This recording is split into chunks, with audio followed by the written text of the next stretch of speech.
चलिए सर, तो let's start the new chapter for revision. हम लोगों ने इन्वेंट्री का रिवीजन कर लिया, हम लोगों ने बोनस का कर लिया, राइट का कर लिया, और बिल्स ऑफ एक्सचेंज भी कर लिया शायद, है ना। एक आध क्वेश्चन में किसी को तकलीफ है बिल्स ऑफ एक्सचेंज की, तो वो मैं करवा दूंगा आप लोगों को। आज टाइम मिला तो आज करवा दूंगा, नहीं तो कल के लेक्चर में करवा दूंगा, जैसा भी होगा। तो रिडम्पशन ऑफ प्रेफरेंस शेयर अगला लेक्चर है हमारा, रिवीजन। शांत हो जाओ भाई, सुनना ध्यान से। आप लोगों ने इशू ऑफ शेयर्स तो पढ़ा, इशू ऑफ डिवेंचर भी पढ़ लिया, फिर हमने बोनस शेयर्स भी पढ़ लिया, राइट शेयर्स भी पढ़ लिया। अब सर पैसा ला रहे हो शेयर से, वो तो देख लिया, अब ये पैसा लौटाना भी तो पड़ेगा। तो सर बोले इक्विटी शेयर्स का पैसा नहीं लौटाते क्या? देखो जनरली इक्विटी शेयर्स का पैसा जब कंपनी बंद होती है ना, तभी लौटाया जाता है जनरली। मैंने कहा एक्सेप्शनली होता है बायबैक, पर वो बायबैक अभी आपके सिलेबस का पार्ट नहीं है। पर सर प्रेफरेंस शेयर ऐसे शेयर होते हैं जिनका पैसा लौटाना पड़ता है आपको, ठीक है। इररिडीमेबल प्रेफरेंस शेयर्स नहीं इशू होते हैं हमेशा। प्रेफरेंस शेयर जो इशू होते हैं वो रिडीमेबल होते हैं। इररिडीमेबल एक कैटेगरी डिफाइंड जरूर है, पर एज पर company law irredeemable preference share issue करने का राइट नहीं है कंपनी के पास, ठीक है। तो रिडम्पशन का मतलब क्या होता है सर, बताना। रिडम्पशन का मतलब होता है पैसे को वापस लौटाना। तो आपके दो चैप्टर थे रिडम्पशन के, एक रिडम्पशन ऑफ प्रेफरेंस शेयर और रिडम्पशन ऑफ डिबेंचर है। दोनों से ही आपने पैसा ले रखा और अब आप उस पैसे को क्या कर रहे हो, लौटा रहे हो। तो सर कुछ बच्चे क्या कहते हैं पता है, एक मिनट यार, ये पूरा खाली कैसे है, कुछ लिखा ही नहीं मैंने तो।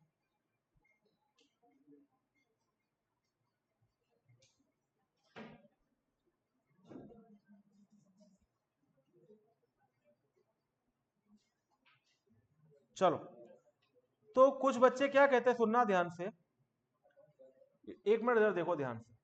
कुछ बच्चों का ये कहना होता है सर शेयर इशू कैसे करते हो, bank account debit to share application वगैरह वगैरह करके अल्टीमेटली वो चीज पहुंचती कहाँ है, शेयर कैपिटल में ना। मान लो 100 रुपए लिया आपने, वापस लौटाने हैं, बात खत्म। Share capital to bank. अरे आप इतनी बड़ी बड़ी बातें क्यों कर रहे हो सर, ऊपर जो करा वो कैपिटल इंट्रोड्यूस बाय ओनर, और नीचे जो करा वो drawing, capital withdrawn bye owner. Ultimately तो यही होना है। आपने इतनी लंबी चौड़ी एंट्रीज करी शेयर कैपिटल वाले चैप्टर में, अल्टीमेट ऑब्जेक्टिव क्या था? आप उसका अगर फाइनल इफेक्ट देखते तो एक बैंक में जा रहा था और एक शेयर कैपिटल में जा रहा था, यही इफेक्ट था फाइनली उसका, ठीक है। तो अगर वापस दे रहे हो तो शेयर कैपिटल में डेबिट कर दो और बैंक में क्रेडिट कर दो। हद से हद सर आपको इसको और आगे बढ़ाना है तो आप डायरेक्टली बैंक में मत डालो, share capital to share holder and then share holder to bank. ये कर सकते कि नहीं कर सकते बोलो? और सर जैसे इशू के वक्त पार प्रीमियम होता है, तो वैसे रिडम्पशन के वक्त भी हो सकता है। हाँ, तो उसको हम अलग से इनकम एक्सपेंस मान लेंगे, इस एंट्री के अंदर उसको डाल देंगे। जैसे 100 वाला शेयर मान लो 120 में आप रिडीम कर रहे हो, तो यहां पर शेयर होल्डर में कितना जाएगा, 120, और 20 का क्या हो गया, प्रीमियम ऑन रिडम्पशन, हाँ कि ना, premium on redemption of preference share. और फिर शेयर होल्डर को कितना पेमेंट कर देंगे, 120, और वो 20 रुपए अगर सिक्योरिटी प्रीमियम होगा तो उससे एडजस्ट हो जाएंगे, नहीं होगा तो पीएनएल में चले जाएंगे। मतलब मेरे लिए एक बात ध्यान से सुनना, मैंने राइट इशू में भी कल ये बात बोली थी, मैंने उसका क्वेश्चन नहीं करवाया आपको एंट्री वाला। मैंने कहा ये एंट्री शेयर कैपिटल जैसी होती है, आप कर लेना, नहीं दिक्कत आए तो मैं समझना। यहां भी मैं आपसे यही बात कर रहा हूं, शेयर होल्डर को पैसा वापस लौटाने की एंट्री में कोई दम नहीं होगा। ये हो गई एंट्री, थोड़ा बहुत कुछ ऊपर नीचे होगा बस। और उसके पहले जो तांडव रचाना आपको, वो क्यों करना है सर? क्योंकि कंपनीज एक्ट ने बोला है कुछ चीजें ये रिडम्पशन के पहले ध्यान रखने की है, एज पर कंपनीज एक्ट 2013। ये चैप्टर में मेन चीज वो है, ये नहीं है मेन चीज। तो रिडम्पशन ऑफ प्रेफरेंस शेयर नाम तो है, पर रिडम्पशन के वक्त कुछ नहीं करना है, रिडम्पशन के वक्त तो पैसा देना है, रिडम्पशन के पहले क्या करना है आपको, वो इंपॉर्टेंट एस्पेक्ट है। तो सर अगर आप ध्यान से सुनना, इसका बेसिक कॉन्सेप्ट समझ में आ गया ना, तो आपको सारी चीजें समझ में आ जाएगी। ये बैलेंस शीट है सर, इस बैलेंस शीट में यहाँ इक्विटी शेयर कैपिटल दिख रहा है, यहाँ प्रेफरेंस शेयर कैपिटल दिख रहा है, यहाँ डिबेंचर दिख रहे हैं 10%। ये 100 पर दिख रहा है, ये 50 पर दिख रहा है, और डिबेंचर भी दिख रहे हैं आपके 50 पर। अब अभी इक्विटी शेयर कैपिटल को तो रीपेमेंट की बात ही नहीं हो रही है। रीपे हो सकता है प्रेफरेंशियल कैपिटल, रीपे हो सकता है डिबेंचर। ठीक है, आपने क्या डिसाइड करा कि सर अभी हम किसको रीपे कर रहे हैं? प्रेफरेंशियल कैपिटल को। डिबेंचर तो वही खड़ा है। अब नियम ये कहता है कि ठीक है, preferential holder are not the ultimate owners, but debenture से तो ज्यादा ओनर वो है। और हमारा जो कंपनीज एक्ट का पेमेंट का रूल है वो ये कहता है कि पहले थर्ड पार्टी लायबिलिटीज पे होंगी, डिबेंचर्स पे होंगे, उसके बाद प्रेफरेंस शेयर कैपिटल पे होगा, उसके बाद इक्विटी शेयर कैपिटल। मतलब अगर कंपनी जब बंद होती है ना, लिक्विडेशन होता है, तो इस ऑर्डर में पेमेंट होता है। पहले सारे सिक्योर्ड डिबेंचर्स पे होते हैं, थर्ड पार्टी लायबिलिटीज पे होती है, फिर सेकंड प्रायोरिटी पर प्रेफरेंस शेयर कैपिटल, फिर थर्ड प्रायोरिटी पर इक्विटी शेयर कैपिटल। याद है डिसोल्यूशन में भी ऐसा आप लोगों ने पढ़ रखा है, प्रेफरेंशियल पहले, थर्ड पार्टी लायबिलिटी, फिर पार्टनर्स लोन, फिर पार्टनर्स कैपिटल। ऐसा ही कंपनीज एक्ट में भी नियम। अब उस नियम के हिसाब से अगर मैं बात करूं आपसे, तो कायदे से तो सर आप अभी कंपनी लिक्विडेट तो हो नहीं रही है। अगर लिक्विडेट हो रही होती तो पहला पेमेंट इन तीनों में से किसका होता? फिर प्रेफरेंस शेयर कैपिटल, फिर किसका होता? इक्विटी शेयर कैपिटल का। अब लिक्विडेट तो हो नहीं रही है, पर प्रेफरेंस शेयर कैपिटल के साल खत्म हो गए। जितने साल के लिए उसको इशू करा था ना, वो टर्म पूरा हो चुका है। अब जब वो टर्म पूरा हो चुका है तो उनको रिडीम करना है। उनको रिडीम कर रहा हूं तो इनका दिल छोटा हो रहा है डिबेंचर होल्डर का, कि उनकी तो विदाई हो रही है, रो रहा है। हमको लगा दुखी हो रहा होगा उसका साथी जा रहा है तो, पर ये दुखी इसलिए नहीं हो रहा है उसका साथी जा रहा है, ये दुखी इसलिए हो रहा है कि मेरे से पहले वो पैसा लेके जा रहा है। कल को अगर कंपनी दिवालिया हो गई, लिक्विडेशन हो गया, कंपनी को बंद करने की नौबत आई, तो ये तो भाई साहब अपना पेमेंट लेकर जा चुके हैं। और उसके बाद अब अगर कम पेमेंट बचा तो वो नुकसान की भरपाई, चलो इक्विटी शेयर बोलेगा मेरे को क्या फर्क पड़ता है, ये पैसा ले गया, अगर लिक्विडेशन हो रहा तो भी ये मेरे से पहले ले जाता पैसा, तो मुझे तो जो नुकसान अभी हो रहा है तब भी वही होता। पर डिबेंचर होल्डर क्या बोलता है कि अगर लिक्विडेशन होता तो इससे पहले पेमेंट मुझे मिलता। अब ये मुझसे पहले पेमेंट ले जा रहा है, कल को लिक्विडेशन हो गया तो मैं तो नुकसान में चले जाऊंगा। अगर कंपनी के पास फंड कम बचा तो मेरे तो शायद 50 रुपए पूरा ना मिल पाए, और ये भाई साहब अपने 50 रुपए पूरे लेके चलते बने। तो बोलो आप डिबेंचर होल्डर का रोना सही है कि नहीं? तो इसको प्रोटेक्ट करने के लिए कंपनी एक्ट ने क्या बोला कि भाई साहब अगर थर्ड पार्टी लायबिलिटीज खड़ी हैं तो जब तक उनका रीपेमेंट नहीं होगा ना, आपका टोटल कैपिटल कम नहीं हो सकता। नाउ टोटल कैपिटल का मतलब क्या? इक्विटी शेयर कैपिटल और प्रेफरेंस शेयर कैपिटल। बोले ये कम नहीं हो सकता। अभी कितना है? 150 ना, तो भाई साहब ये 150 ही रहेगा जब तक डिबेंचर का रीपेमेंट नहीं हो जाता। तो 150 कैसे रहेगा सर? ये प्रेफरेंस शेयर होल्डर का, तो आपने बोला कि प्रेफरेंस शेयर 20 साल से ज्यादा टर्म के इशू नहीं कर सकते आप, तो अब 20 साल पूरे हो गए सर इनके, तो अब रीपे तो करना पड़ेगा ना। तो बोले हाँ रीपे करो, पर कुछ ऐसा करो कि आपका कैपिटल वापस से 150 हो जाए। हमको नहीं पता क्या करोगे, पर कुछ करो। अब आप बताओ क्या ऐसा करूं जिससे मेरा कैपिटल वापस से 150 हो जाए? नए शेयर इशू कर दो, पहला आसान ऑप्शन। 50 के प्रेफरेंस शेयर गए, ठीक है, तो इस 50 को आपको बेसिकली ये दे आर क्लेमिंग कि ये 50 should be replaced by something जो वापस आकर शेयर कैपिटल का ही पार्ट बनेगा। तो पहली रिक्वायरमेंट इसको रिप्लेस करने की कि आप न्यू शेयर इशू कर दो 50 रुपए के, तो ये 50 जाएंगे और नए 50 आ जाएंगे। भाई साहब मैं ये असेट साइड पे नहीं लिख रहा हूँ रिप्लेस वगैरह, खाली समझाने के लिए वहां लिख रहा हूँ, ऐसा नहीं कि असेट साइड पे लिख दो आप। यहां जगह कम थी तो मैं यहां लिखता उसको, ठीक है, तो मैंने यहां लिख दिया, ये लो भैया एरो यहां से यहां बना दिया, ठीक है।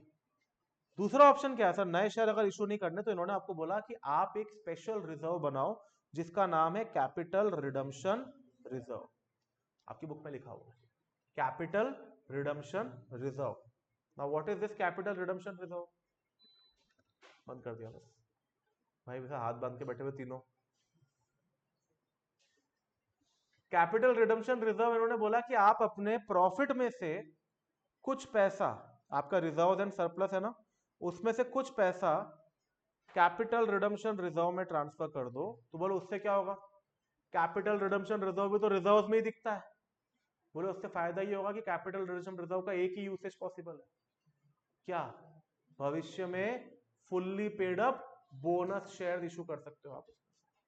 मतलब this capital reserve will later on get converted into share capital.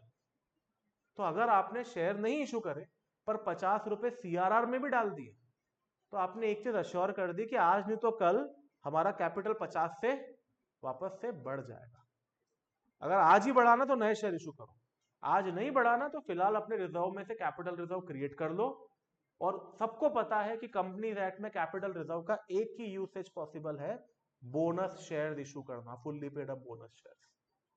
तो अगर आपने सीआरआर भी बना लिया ना तो ये मान लिया जाएगा कि आपका कैपिटल रिड्यूस नहीं हुआ है। इन दोनों में से कोई एक चीज कर लो आप, फिर आप आराम से अपने प्रेफरेंस शेयर कैपिटल को रिडीम कर सकते हैं। पहले बताओ ये बात समझ में आई? सर अच्छे से लिखवाओ ना, अच्छे से भी लिखवा लो, पहले समझ तो लो, हाँ या ना। तो सर इस चैप्टर में 3 चीजें हैं। पहली चीज, कंपनीज एक्ट का रिक्वायरमेंट जो है, कंपनीज एक्ट को कंप्लाई करना। और क्या कंप्लाई करना? रिप्लेसमेंट ऑफ कैपिटल के नियम। रिप्लेसमेंट ऑफ कैपिटल के 2 नियम हैं, नया शेयर इशू कर दो या सीआरआर बना दो, लिख लेना ये। दूसरी रिक्वायरमेंट इस चैप्टर की पता है क्या होगी? Arranging fund for redemption. अब यहां पर कंपनीज एक्ट का कोई रोल नहीं है। सेकंड पॉइंट, यहां पर तो ये आपकी पर्सनल प्रॉब्लम है कि अरे प्रेफरेंस शेयर होल्डर को पैसा देना, पैसा तो है ही नहीं, सारा पैसा तो जमीन में लग गया, बिल्डिंग में लग गया, मशीनरी में लग गया। अब उसको मशीनरी उठा के देते क्या? बोले नहीं एक काम करो जमीन बेच दो, तो भाई साहब सीधे सीधे बोलो ना कंपनी बंद कर दो, तो बंद ही कर देते हैं फिर। तो सर ऐसा नहीं है। पार्टनरशिप में भी आपने पढ़ा था, पार्टनर रिटायर हो रहा है अगर, इसको रिटायरमेंट से कनेक्ट करना, तो वो अपना पैसा मांग रहा है और आप बोल रहे हैं कैश फॉर्म में नहीं है, तो जब उसका पैसा कैश फॉर्म में नहीं होता तो हम क्या बोलते हैं पार्टनरशिप में, रिटायरमेंट में?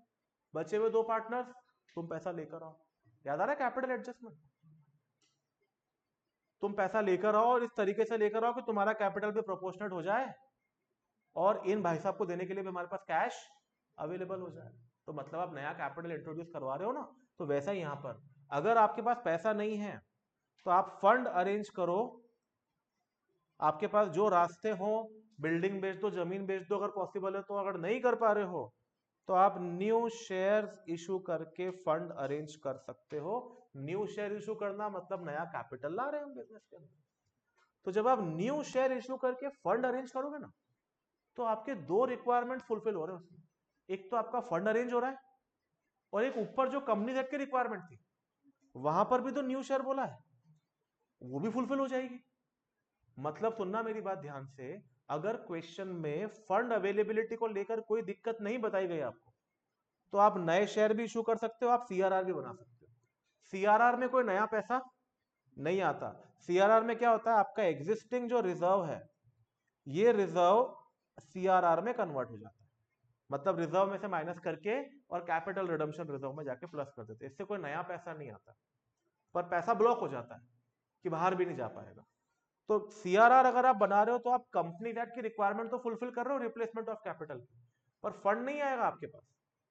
अगर आपके पास पहले से पैसा रखा हुआ है प्रेफरेंस शेयर होल्डर को देने के लिए, तो आप सीआरआर बना दो और उनको पैसा दे दो, कंपनी एक्ट को कोई प्रॉब्लम नहीं। पर सर अगर प्रेफरेंस शेयर होल्डर को देने के लिए पैसा नहीं है मेरे पास, तो भी मुझे कंपनी एक्ट का कंप्लायंस तो करना है कि नहीं करना?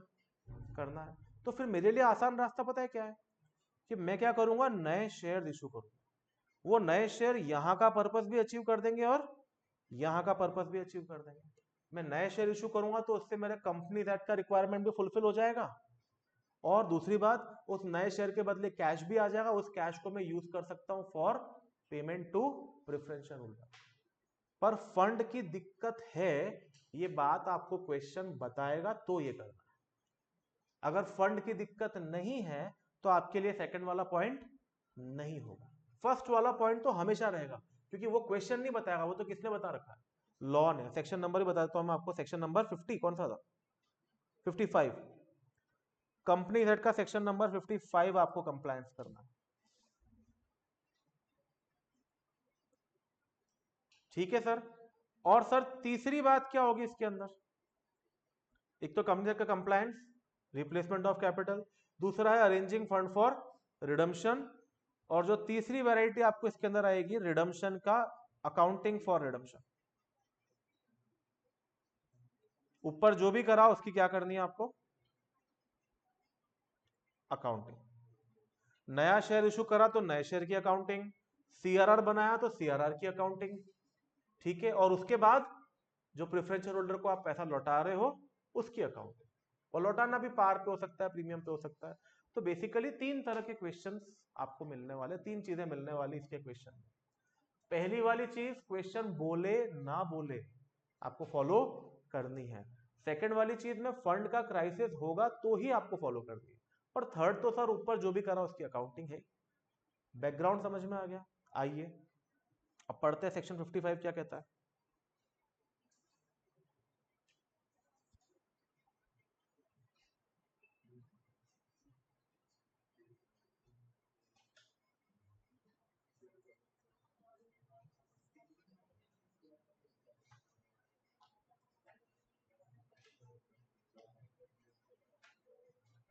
देखो सेक्शन 55 क्या कह रहा है, समझो।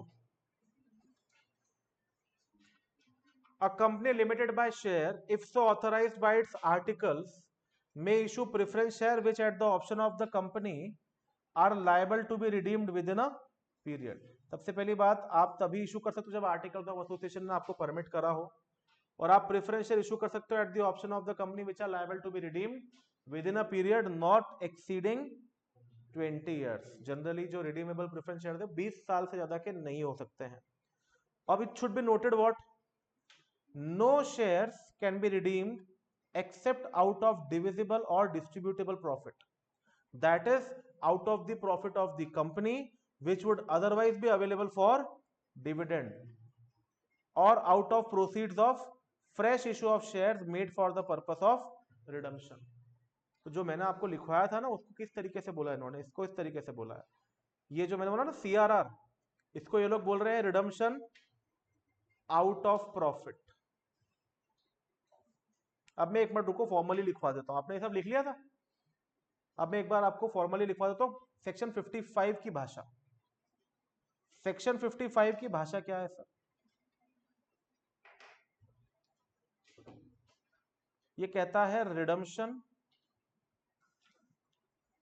of preference shares can be made either out of profit or out of fresh issue of shares। ये सेक्शन 55 की रिक्वायरमेंट है। और आउट ऑफ प्रॉफिट तो कौन सा प्रॉफिट? तो इनका कहना है आउट ऑफ प्रॉफिट बोले तो फ्री रिजर्व, और फ्री रिजर्व का डेफिनेशन मैंने बोनस में भी बताया था, which is available for distribution as dividend, मतलब जिसमें से डिविडेंड बांटा जा सकता है। तो आप मुझे बताओ क्या सिक्योरिटी प्रीमियम में से डिविडेंड बांटा जा सकता है? नहीं बांटा जा सकता है। क्या रिवैल्यूएशन रिजर्व में से डिविडेंड बांटा जा सकता है? नहीं। क्या कैपिटल रिजर्व में से डिविडेंड बांटा जा सकता है? नहीं। तो इसके अलावा जो रिजर्व बचते ना आपके, general reserve, contingency reserve, dividend equalisation reserve और P&L अकाउंट का क्रेडिट बैलेंस, ये सब बेसिकली फ्री रिजर्व जिसमें से डिविडेंड बांटा जा सकता है। बोले इसमें से आप रिडीम करो। इसमें से रिडीम करने का मतलब पता है क्या है? इनडायरेक्टली वो कह रहे हैं by creating capital redemption reserve. Free reserve में से पैसा निकालो और उसको एक स्पेशल रिजर्व में डाल दो जिसका नाम क्या है? Capital redemption reserve. पर्पस मैंने आपको समझा दिया था कि कैपिटल कम नहीं होना चाहिए हमारा, उस ऑब्जेक्टिव से करा रहे हैं। और नहीं तो दूसरा ऑप्शन है फिर आप फ्रेश इशू ले आओ शेयर कैपिटल का। फ्रेश इशू ले आए ना तो फिर कुछ नहीं करना आपको, रिजर्व रिजर्व को हाथ लगाने की जरूरत नहीं, क्योंकि आपका कैपिटल जितने से कम हो रहा था उतने से आपने वापस से बढ़ा दिया। और तीसरा ऑप्शन पता है क्या होता है? थर्ड ऑप्शन है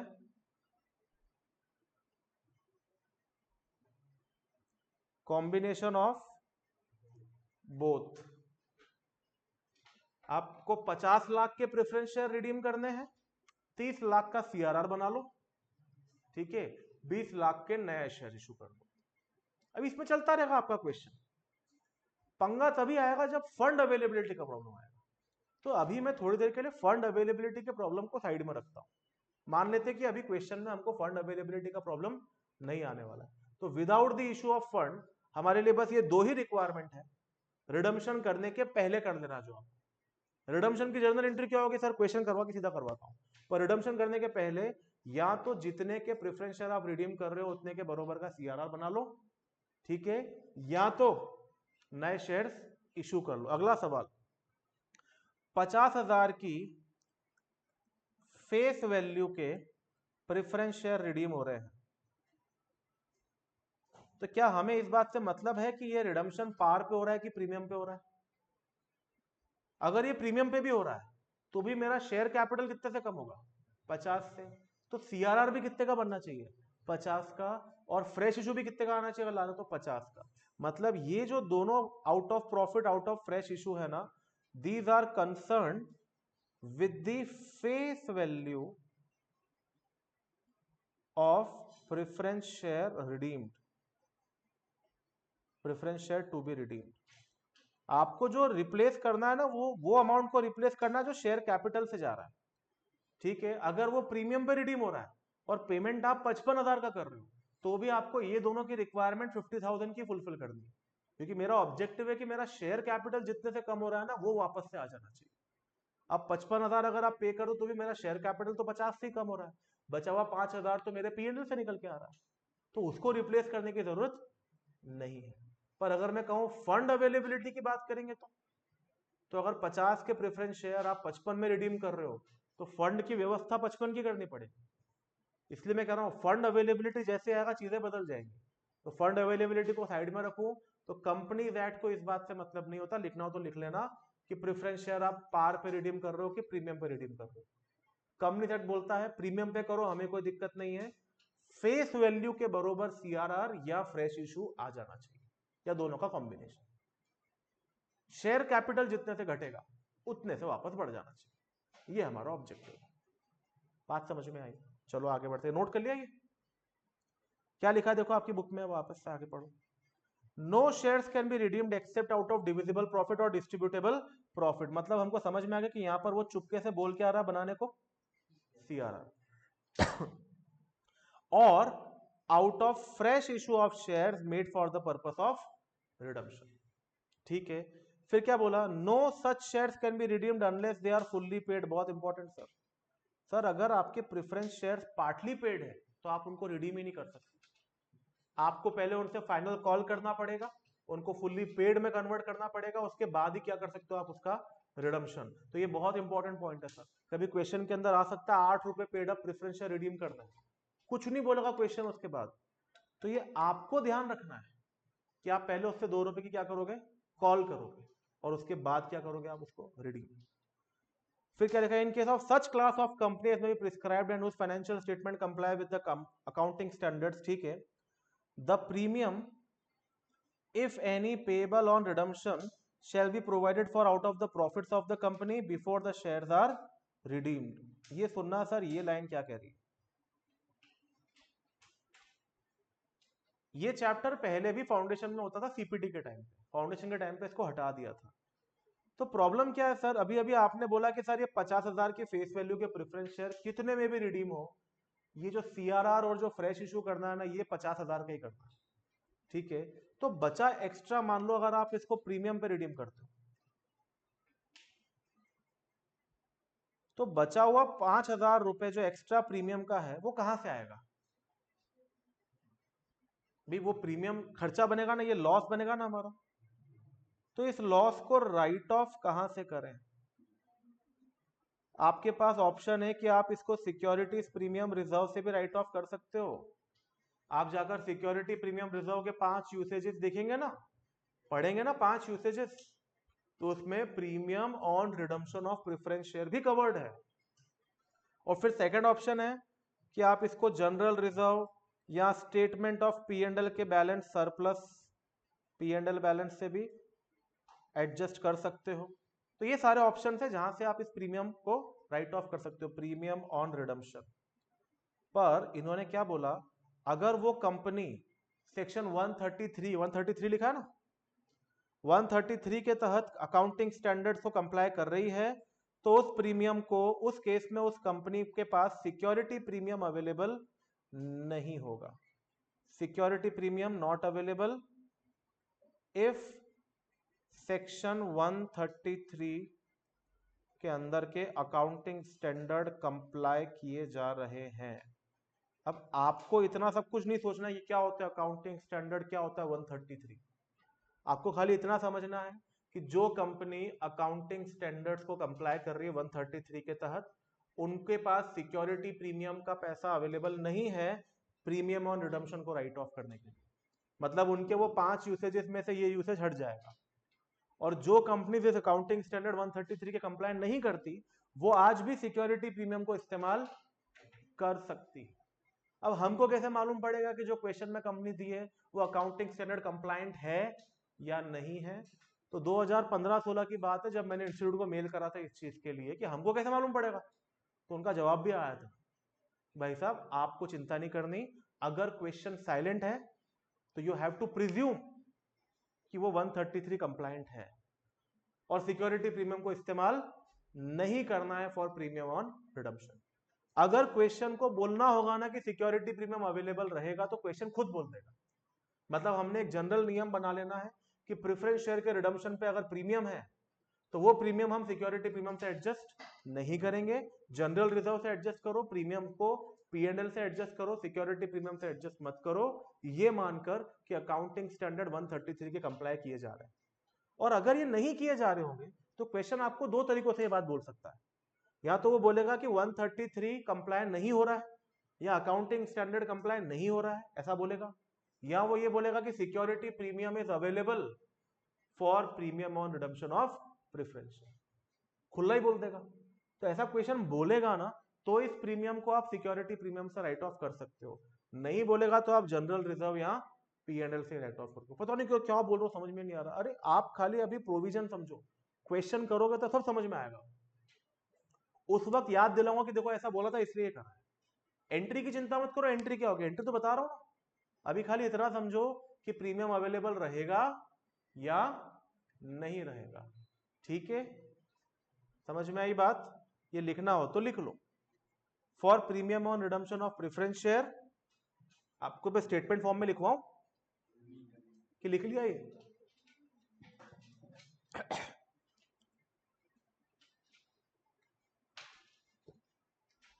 चलो पढ़ो। अब ये redemption of preference share, redemption of debenture में बच्चों के लिए तकलीफ यही है कि यहां पर एंट्रीज में दम नहीं है, लेकिन एंट्रीज के पहले जो आपको कंपनीज एक्ट पढ़ना पड़ता है ना, हम लॉ पढ़ रहे हैं सर और कुछ नहीं पढ़ रहे, ये लॉ पढ़ रहे हैं अपन। ठीक है, क्या बोला देखो, तो इन case of such class of company that may be prescribed and whose financial statement comply with the accounting standard prescribed for such class of companies under 133, the premium if any payable on redemption shall be provided out of profits of the company before the shares are redeemed। फिर क्या लिखा है, provided also that premium if any payable on redemption of preference share issued on or before commencement of this act by any such company shall be provided out of profits। ठीक है, ये काम की बात नहीं है, इसको आप काट दो। अभी सुनो, अगर आपको समझना है, कंपनीज एक्ट 2013 के पहले कौन सा एक्ट था? Companies act 1956।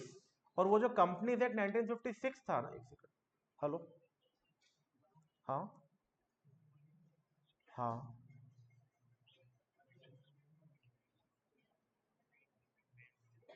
ठीक है, ठीक।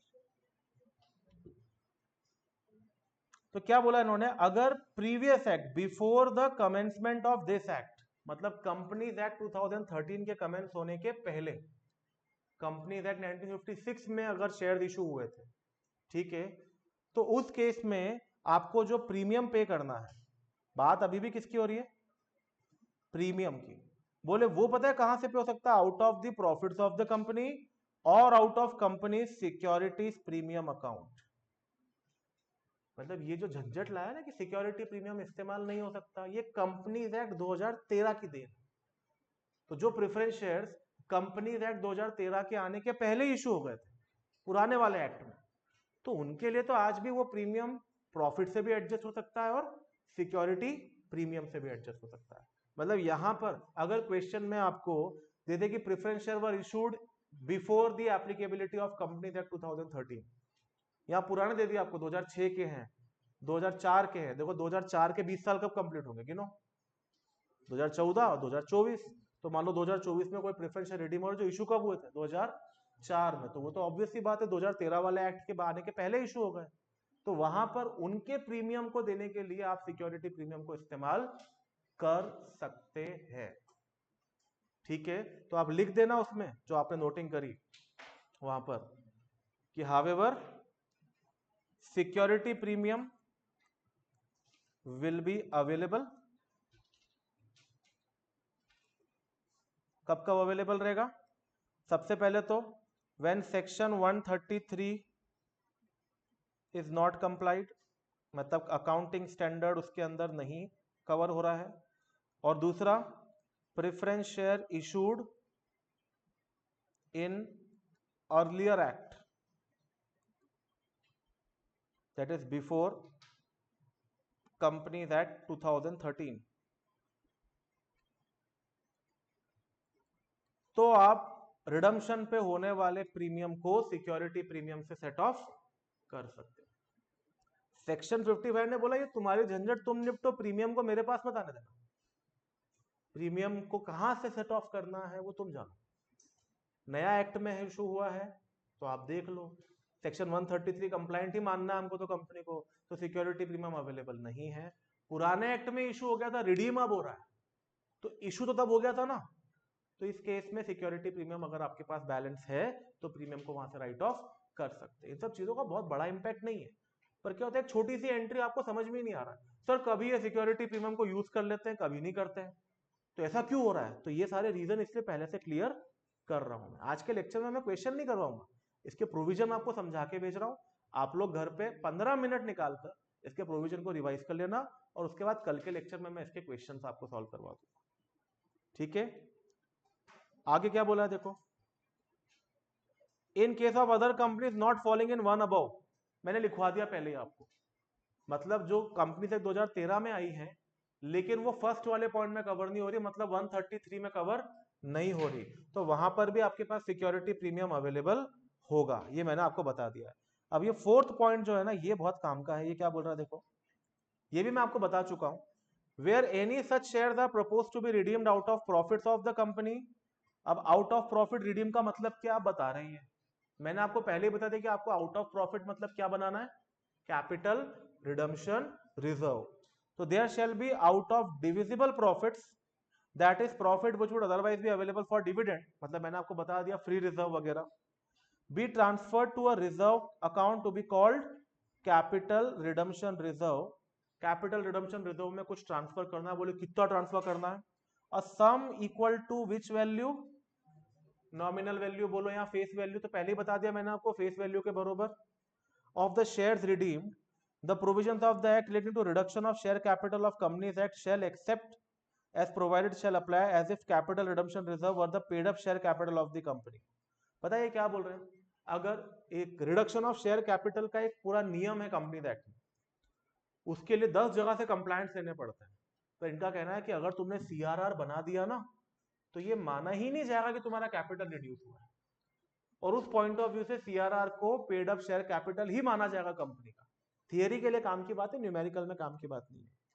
मुद्दे की बात थियरी के लिए एक और, the utilization of the CRR account is further restricted to issuance of fully paid up bonus shares only। इसका एक ही यूसेज है कि इससे आप fully paid up bonus share issue कर सकते हैं। तो सर ये थे इसके प्रोविजन, ठीक है, मैंने इसका लॉजिक भी बताया कि ये क्यों हो रहा है, क्योंकि कैपिटल कम नहीं होना चाहिए, और क्या क्या करना है आपको 55 का कंप्लायंस करने के लिए, और क्या करना आपको सिक्योरिटी प्रीमियम कब अवेलेबल होगा कब अवेलेबल नहीं होगा, और इनके साथ में एक अलग रिक्वायरमेंट जिसके बारे में ज्यादा बात नहीं करी कि हमें फंड अवेलेबिलिटी का भी ध्यान रखना है, क्योंकि कैश भी अवेलेबल होना चाहिए। अभी फंड अवेलेबिलिटी की बात नहीं करी हमने, ठीक है। तो अब सर इसके क्वेश्चंस जब चालू होंगे ना, तो क्वेश्चंस की अगर मैं बात करूं तो एक मिनट आ ही जाओ, देखो इन्होंने एंट्रीज कुछ बताई, मैं आपको एंट्रीज दिखाता हूं, आप बताना इनमें से ऐसी कौन सी एंट्री जो आपको पहले से नहीं आती।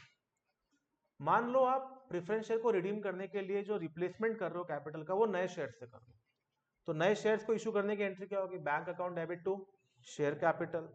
अगर नए शेयर्स प्रीमियम पे इशू है तो bank to share capital to securities premium. फिर उसके बाद अब आपने नए शेयर इशू कर दिए, मान लो सीआरआर भी बनाना था, तो मैं आपको सीआरआर बनाने की भी एंट्री बता देता हूं। यहां पर सीआरआर बनाने की एंट्री क्या होगी, general reserve to capital redemption reserve. अब अगर आपने पूरे 50,000 जो हमारे एग्जाम्पल में था उसके नए शेयर इशू कर दिए तो हमें सीआरआर बनाने की जरूरत ही नहीं है। अगर उसमें से आपने 20,000 के नए शेयर इशू कर तो सीआरआर कितने का बनेगा, रुको 2 मिनट, सीआरआर कितने का बनेगा, 30,000 का बनेगा। तो जरूरत हो तो बना लेना। ये सब कुछ करने के बाद अब देखो प्रेफरेंस शेयर को रिडीम करने की एंट्री क्या है, redeemable preference share capital to preference share holder. तो जो मैंने एंट्री आपके सामने लिखी थी ना, share capital to share holder, केवल उसके नाम के आगे उसको ताजवाज पहना दिया, बोले क्या, redeemable preference share capital, share capital ही है, to redeemable sorry preference share holder account.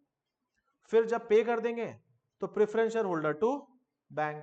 ये इन्होंने पता है थर्ड और फोर्थ में से दोनों नहीं होगी, दोनों में से कोई एक होगी। जब प्रीमियम पे रिडीम होता तो एंट्री क्या होगी, शेयर कैपिटल, मैंने आपको ये भी एंट्री बताई थी, टू शेयर होल्डर, और यहां पर premium on redemption of preference share आ जाएगा। तो देखो वही एंट्री करी कि नहीं करी, redeemable preference share capital account debit, premium on redemption to preference share holder, और फिर जब पेमेंट करना तो preference share holder to bank. और फिर जो प्रीमियम ऑन रिडम्पशन है उसको राइट ऑफ करने की एंट्री क्या होगी, P&L to premium on redemption. इस P&L की जगह सिक्योरिटी प्रीमियम रिजर्व यूज कर सकते थे क्या, जनरली नो, क्योंकि कुछ नहीं बोला तो हम मानेंगे 133 कंप्लायंट कंपनी है। पर अगर 133 कंप्लायंट नहीं होती, पिछले कंपनी सेट की होती, तो हम यहां पर पहले सिक्योरिटी प्रीमियम को यूज करते अगर वो अवेलेबल होता, वो कम पड़ता तो फिर हम किसको यूज करते हैं, P&L को। तो आपको एंट्री समझ में आई, एंट्रीज में कोई दम नहीं है, केवल वो अमाउंट निकालने में दम है। ठीक है, तो कल इस चैप्टर को कल के लेक्चर में अपन क्लोज कर देंगे। ठीक है, और उसके बाद फिर हम अगले लेक्चर में रिडम्पशन ऑफ डिबेंचर का रिवीजन करेंगे। Thank you.